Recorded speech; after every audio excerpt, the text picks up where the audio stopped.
E aí eu tenho uma dúvida muito grande, porque quando a gente fala no escritório de advocacia, a gente está falando de lucro, a gente está falando de um mercado capitalista, não tem muito como fugir disso, né? Então, Adriana, como é que é possível você exercer essa atividade dentro do escritório? E mais do que isso, que é uma dúvida, é uma curiosidade que eu tenho, assim, como faz para engajar a turma mais jovem, tomando por base que esse tipo de atividade gera a solidariedade, mas não o lucro? Você sabe que os mais jovens hoje, eles já vêm com uma mentalidade de solidariedade Que legal. que os mais velhos não têm. Eu acho mais difícil tratar disso com os meus sócios do que com os novinhos. Eu criei, na verdade, esse comitê, sei lá, em 2002, foi quando a gente perdeu um sócio num crime horroroso que teve em São Paulo, enfim.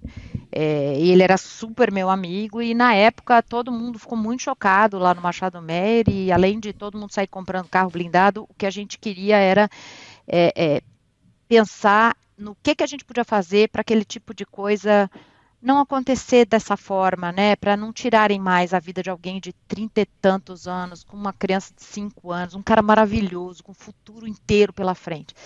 Então, a gente primeiro começou a tentar apoiar ONGs que mexessem com essas questões de violência e tal, mas a gente não tinha preparo psicológico nem técnico para lidar com, por exemplo, egressos de penitenciárias. Porque aí não é uma questão de direito, é uma questão de psicologia, né? E advogado não sabe direito fazer isso. Então a gente tinha que fazer o que a gente sabe fazer.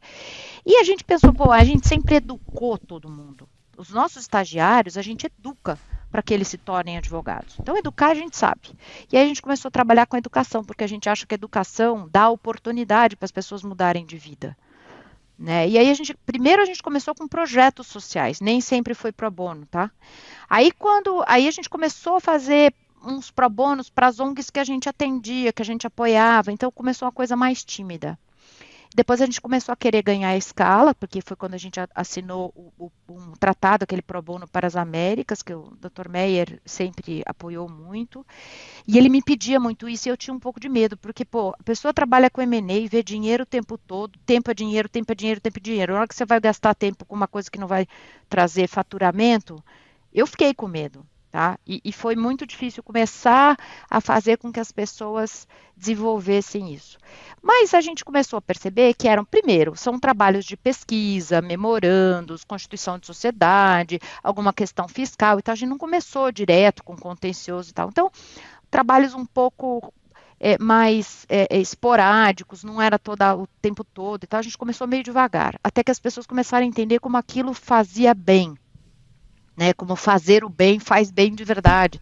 As pessoas se sentiam felizes, satisfeitas, porque, enfim, estavam fazendo uma coisa bacana para uma ONG que ia poder levar a muitas pessoas muitas oportunidades. Então, as pessoas começaram a reconhecer. E também trouxe, obviamente, informações sobre outros escritórios que faziam, escritórios americanos, outros escritórios brasileiros, e todo mundo começou a crescer nisso, mais ou menos ao mesmo tempo. Mas hoje, os jovens têm muito mais fácil essa cabeça.